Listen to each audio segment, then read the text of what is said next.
आप देख रहे हैं द जस्टिस हिंदी। केंद्रीय कर्मचारियों और पेंशनर्स के लिए 8वें वेतन आयोग से जुड़ी एक बड़ी और अहम खबर सामने आई है।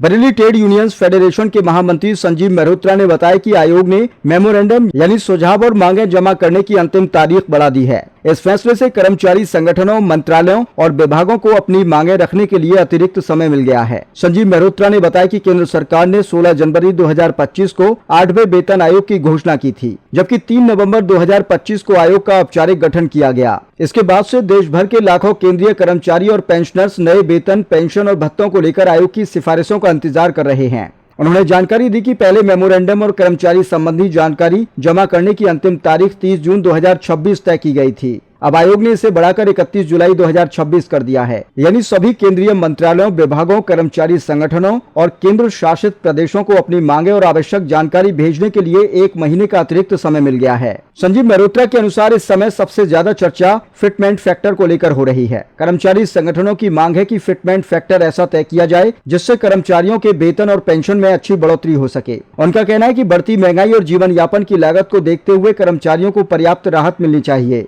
हालांकि आर्थिक मामलों के जानकारों का मानना है कि सरकार पहले से ही वित्तीय दबाव और राजकोषीय घाटे जैसी चुनौतियों का सामना कर रही है। ऐसे में बहुत अधिक फिटमेंट फैक्टर को मंजूरी देना सरकार के लिए आसान फैसला नहीं होगा। फिलहाल केंद्रीय कर्मचारियों और पेंशनर्स की नजरें 8वें वेतन आयोग की सिफारिशों पर टिकी हुई हैं। आयोग अपनी रिपोर्ट में क्या सुझाव देता है और सरकार उन सिफारिशों पर क्या अंतिम फैसला लेती है, इसी के बाद नए वेतन, पेंशन और भत्तों की वास्तविक तस्वीर पूरी तरह साफ हो पाएगी। 8वें वेतन आयोग की घोषणा सरकार के द्वारा 16 जनवरी 2025 को की गई थी और 3 नवंबर 2025 को इसका विधिवत गठन कर दिया गया है। इसके बाद से लाखों कर्मचारियों और पेंशनर्स को नए वेतन और पेंशन को लेकर बड़ी आस बंधी है। केंद्रीय मंत्रालयों, विभागों, कर्मचारियों, संगठनों और केंद्र शासित प्रदेशों से कर्मचारी संबंधी जानकारी जमा करने की अंतिम तिथि जो 30 जून थी उसे बढ़ाकर 31 जुलाई कर दिया गया है। जून माह में वेतन आयोग से जुड़े लोग लखनऊ में भी आए थे और तमाम ट्रेड यूनियन के साथ इन्होंने लखनऊ में इस पर विचार विमर्श भी किया था।